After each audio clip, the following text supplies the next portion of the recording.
আজি এটা বেলেগ ধৰণৰ জুতিৰে ৰেচিপি এটা বনালোঁ। আমি যদি চাওঁ দুইটাৰে সম্পূৰ্ণ বিপৰীত কিন্তু দেই, এটাও এটাৰ লগত নিমিলে। প্ৰথমতে মই ইয়াত দালিখিনি পাতি ল'লোঁ। দালিখিনি মই আজি তেল চেল নামাৰোঁ, এনেকৈ বইল কৰিয়ে ৰাখিম।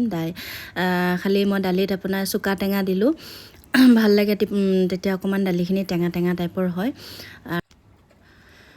প্ৰথমতে মই দাইলখিনি বইল কৰি ল'ম, শাকখিনি পিছত দিম, নহ'লে কি হ'ব টেঙা যদি একেলগে দি দিওঁ নহয় দালিখিনি নিসিজে। আৰু দালিখিনি একদম গিলগিলীয়াকৈ নিসিজাওঁ, মই অকণমান দেৰদেৰীয়া টাইপৰ ৰাখি থ'ম। তাৰপিছত এইফালে মোৰ দালি হুইচেল মাৰিলে, তাৰপৰা শাকখিনি অকণমান ইমান মিহিকৈ নাকাটো আৰু মানে এনেই জাষ্ট আৰু এনেও গলি যাবই, চুকা টেঙা শাকহে আৰু গলিয়ে যায়। এয়া চাওকচোন, মই দালিখিনি দেৰদেৰীয়াকৈ ৰাখিছোঁ, ৰাখি পেলাই পানী দিলোঁ, দি পেলাই শাকখিনি দিলোঁ, দি পেলাই এতিয়া অকণমান দেৰি উতলাম, মানে শাকখিনি সিজালৈকে উতলাম। তাৰপিছত উতলাৰ পিছত যেতিয়া শাকখিনি সিজি যাব নহয়, তাৰপৰা মানে টেঙা টেঙা ভাল লাগে খাবলৈ আৰু সেয়া চাওক ইমান ধুনীয়াকৈ হেৰি হ'ল, এনেকৈ উতলালোঁ, হৈ গ'ল দালি।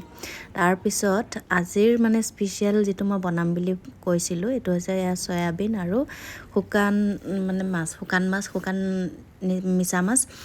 প্ৰথমতে মই গৰম পানী দি পেলাই ধুই ল'লোঁ, চয়াবিনখিনিও গৰম পানীতে তিয়াই ল'লোঁ, লৈ পেলাই এইফালে পিঁয়াজ, আদা, নহৰু, শুকান জলকীয়া কাটি অকণমান ভজাৰ পিছত তাতে আকৌ শুকান মাছখিনিও দিলোঁ, দি পেলাই অকণমান ভাজিলোঁ।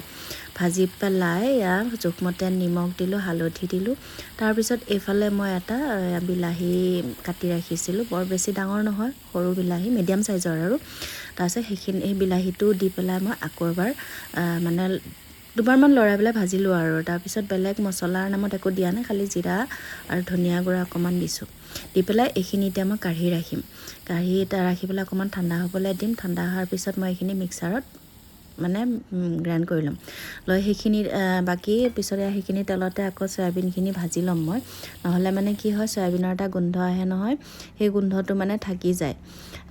গতিকে সেই তেলত অকণমানকৈ কি হয় মই চয়াবিনখিনি ভাজি ল'ম, ভজাৰ পিছত এইফালে মোৰ এইখিনি ঠাণ্ডা হৈ গ'ল। তাৰপিছত মই মিক্সাৰত মাৰি ল'লোঁ, চাওক ইমান ধুনীয়া মানে গ্ৰেভিত হেৰিটো হৈছে, পেষ্টটো হৈছে। তাৰপিছত সেইখিনি হোৱালৈকে মোৰ চয়াবিনখিনিও ভজা হৈ গৈছে, অকণমান ৰঙচুৱা পৰাকৈ ভাজিছোঁ আৰু যাতে তেল নিমখ সোমাই যায় তাতো।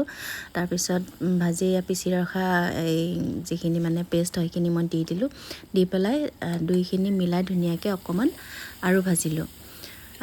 অকণমান সময় ভাজি তাৰপিছত পানী বৰ এটা বিশেষ দিয়া নাই আজি দেই, মই এনেই জাষ্ট মানে মিক্সাৰ বাতিটো আখালি পেলাই অকণমানকৈ এনেকৈ যেতিয়া তাৰ পৰা এটা তেল বিৰিঙে নহয়, সেই তেলটো বিৰিঙাৰ পিছত এনেকৈ পানী মই অকণমান দিলোঁ, দি পেলাই জাষ্ট মানে অকণমান উতলিবলৈ আৰু যিকণ পানী লাগে, মানে হেৰিখিনি মই খামুচীয়া টাইপতকৈ ৰাখিম।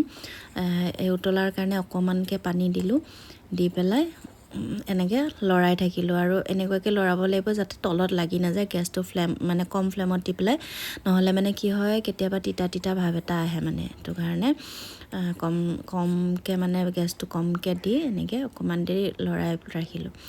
শেষত হৈয়ে গ'ল। শেষত অকণমান কচুৰি মেথি ছটিয়াই দিলোঁ, অকণমান চেণ্টৰ কাৰণে। খুব সহজতে আৰু খুব সোনকালে মানে পুটুককৈ হয় জানেনে। এতিয়া মই ভিডিঅ'ত দেখাই আছোঁ কাৰণে অকণমান টাইম লগা যেন লাগিছে, কিন্তু বনাবলৈও একদম ইজি আৰু খাবলৈও বহুত সোৱাদ হয়। যদি নাই খোৱা বনাই খাই চাবচোন এদিন, বিৰাট ভাল লাগে। আপুনি ভাবিবই নোৱাৰে মানে চয়াবিন আৰু শুকান মাছ এনেকৈ মিলেনে, দুইটাৰ মানে জুতিটো